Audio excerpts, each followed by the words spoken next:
Ever wonder how ballerinas manage to dance on the tips of their toes? It takes years of training, remarkable skill, and special ballet slippers. These toe shoes are handmade in what's truly a manufacturing pas de deux, a graceful pairing of traditional methods and modern materials. They sew the toe shoe's exterior from 3 pieces of satin. They cut those pieces using a press equipped with a metal die. It slices through enough fabric at a time to make 4 pairs of shoes. They also cut a pure cotton lining for each piece to protect the dancer's feet from irritation. This V-shaped piece is called the vamp. It'll become the front half of the shoe. The seamstress extends the V by attaching the 2 other satin pieces called the quarter panels. They'll form the back half of the shoe. She sews the ends of the V together, making a heel seam, which she reinforces with a rayon ribbon. Then she feeds the same type of ribbon through a special machine that folds it in half over a drawstring. She stitches it to the top perimeter of the shoe.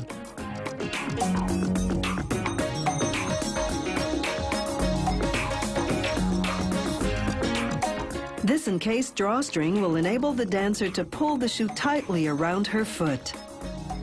Now they put the satin upper onto a wooden form to check the sizing.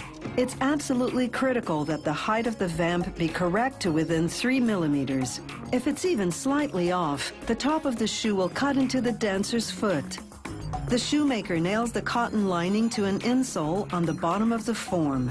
The insole is made of rigid cardboard for support, imbued with plastic for flexibility. After trimming off the excess, he glues the lining onto the insole, making neat little pleats.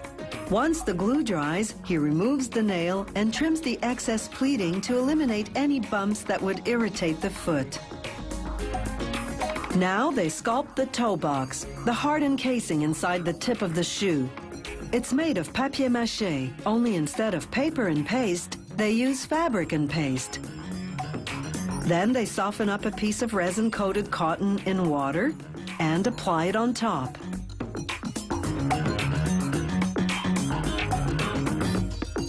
Next, they saturate 2 pieces of burlap with paste and apply them one after the other over the cotton.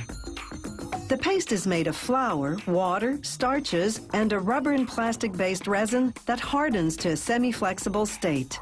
That's key because the toe box has to be stiff enough to bear the dancer's full weight, yet flexible enough so that the ballerina can move fluidly.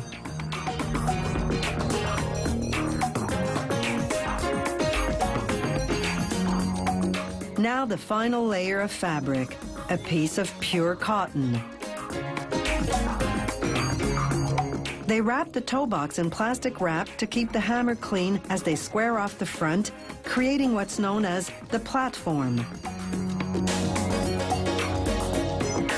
Then they press the toe box onto a piece of marble to make it completely flat. They verify that the platform is perfectly square.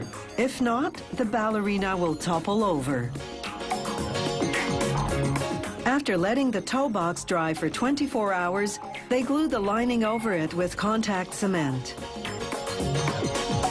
They trim off the excess, then glue the satin over the lining, forming delicate pleats.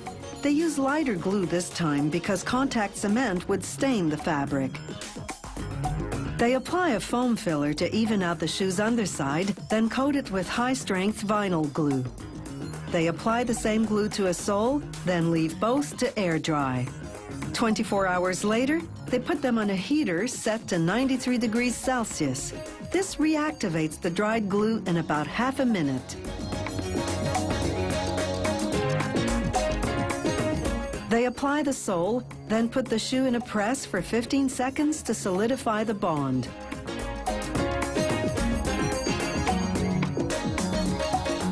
Now they can remove the shoe from the form.